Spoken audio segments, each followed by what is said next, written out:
बच्चों इस क्वेश्चन में हमें कहा गया है there are 5 boxes of 5 different colors. There are also 5 balls of colors same as that of the boxes.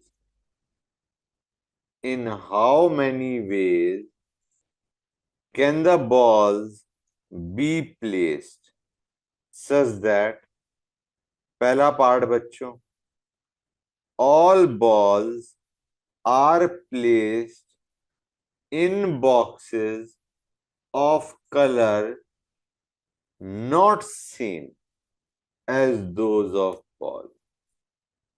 मतलब बॉल का और बॉक्स का कलर शुड नॉट मैच। जिस बॉक्स में तुमने बॉल को रखा है उन दोनों का colour should not match. In how many ways can you do that? और सेकंड पार्ट में कहा गया है at least 2 balls are placed in boxes of the same color as that of the ball बच्चों। ठीक है ना गाइस? कि बॉल्स को हमने उन बॉक्सेस में रखा है जिनका कलर बेसिकली मैच कर रहा है। एटलीस्ट 2 balls का colour is matching with the box in which they are placed. ठीक है बच्चों, तो let us start with the question.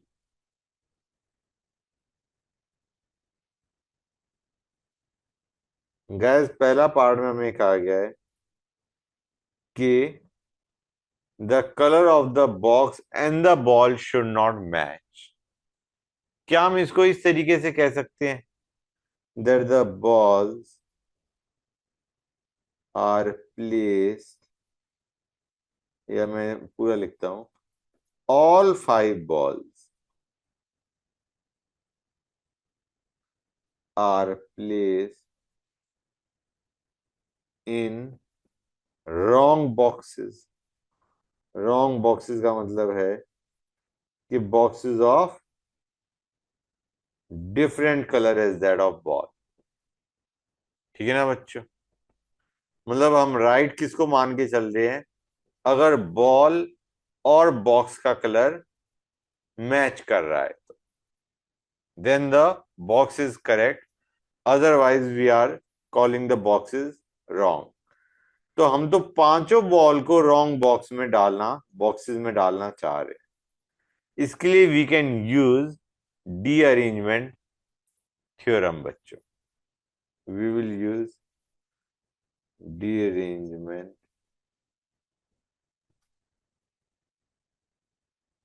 Theorem. It will be 5 balls of 5 factorial 1 - 1/1 factorial plus 1/2 factorial minus 1/3 factorial plus 1/4 factorial minus 1/5 factorial बच्चों। Clear है guys? ये formula हमने directly use कर लिया। यहां पे हम बेसिकली क्या कर रहे हैं, हम n आइटम्स को डी अरेंज कर रहे हैं so that none of them occupy the original place.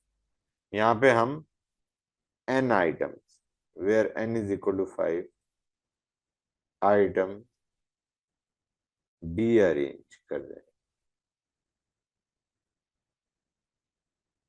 it does not, या they do not occupy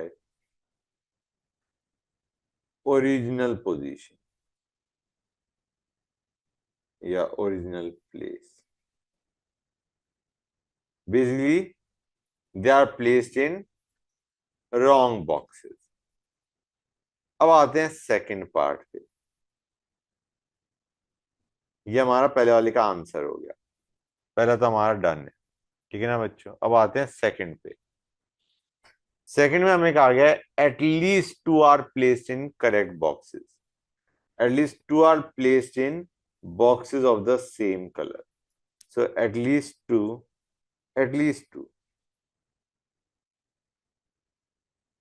balls are in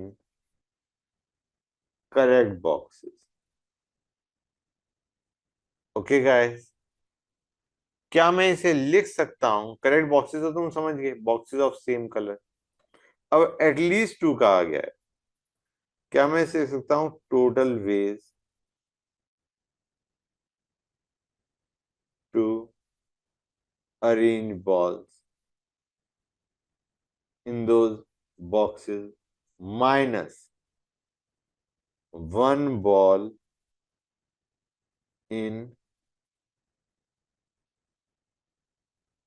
correct place. Sorry, पहले जीरो लेना है हमें. Zero ball in correct place या correct box minus one ball in correct box. मैं समझाता हूं इसे. हमें कहा गया है at least two ball should be in correct boxes. मैंने इसको लिख दिया total ways to arrange ball in the five boxes minus zero ball is in correct box. Another way of saying all balls are in wrong boxes. इसी को हम एक और तरीके क्या बोल सकते हैं?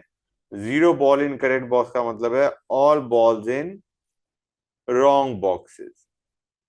जो बेसिकली हमने यहां पे निकाला था, हमने यही तो निकाला था अभी ऊपर. All balls have been deranged, none of them occupy the correct box.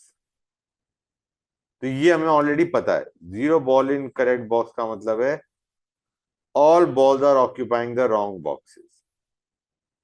Fine. और हमारा next one ball is in correct box remaining in incorrect. मैं इसको कंप्लीट कर देता हूं. Remaining in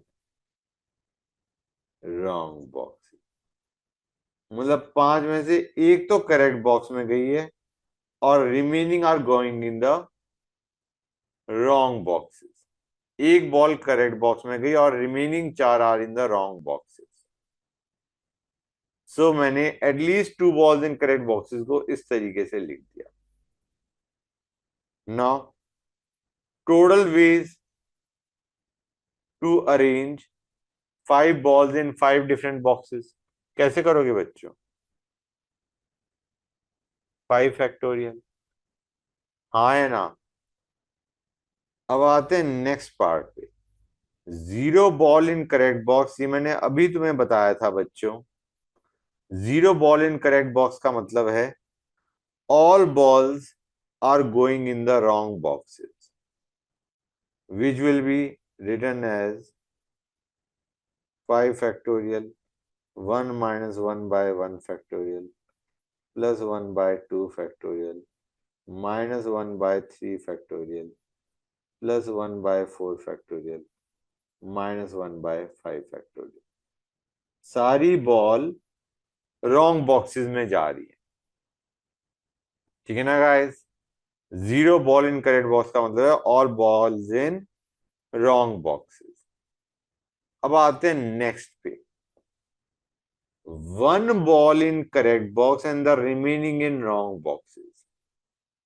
now you have to identify कौन सी ball को तुम करेक्ट बॉक्स में भेज रहे हो. यू गॉट फाइव बॉल, तुम्हारे पास पांच बॉल है जिनमें से एक बॉल को तुम्हें चूज करके करेक्ट बॉक्स में भेजना. So first let us choose one ball out of five जिसको तुम करेक्ट बॉक्स में भेजोगे. So let us choose one ball out of five.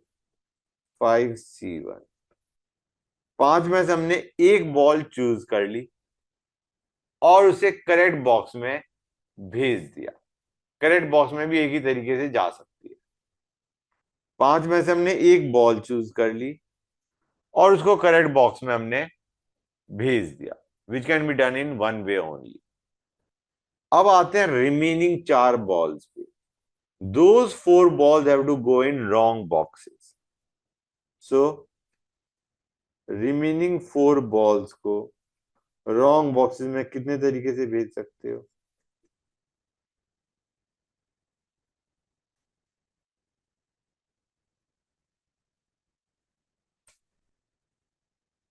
इतने तरीके से बच्चों। क्लियर हुआ या नहीं हुआ guys? We have again use the de arrangement theorem.